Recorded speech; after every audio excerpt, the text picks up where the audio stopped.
আগামী ডিসেম্বর মাসের 9 তারিখ কোচবিহার আসছেন রাজ্যের মুখ্যমন্ত্রী মমতা বন্দ্যোপাধ্যায়। এই দিন বেলা 11:30 নাগাদ কোচবিহার রাসমেলা ময়দানে এক জনসভায় বক্তব্য রাখবেন তিনি।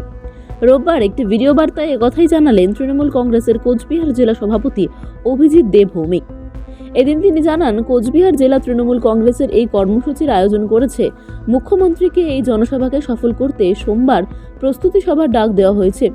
মঙ্গলবার দলের কোচবিহার জেলা কমিটির একটি বর্ধিত সভা ডাকা হয়েছে কোচবিহার রবীন্দ্র ভবনে।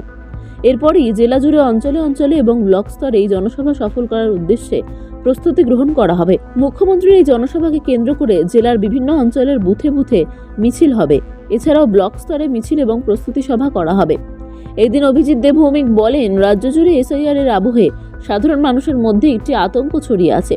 কৃত্রিম আকারে মানুষকে আতঙ্কিত করে দিয়েছে কেন্দ্রের বিজেপি এবং বিজেপি পরিচালিত নির্বাচন কমিশন। এই সময় মুখ্যমন্ত্রীর বক্তব্য শোনার পর লক্ষাধিক মানুষের ভিড় হবে বলেই নিশ্চিত তারা, এমনটাই জানালেন।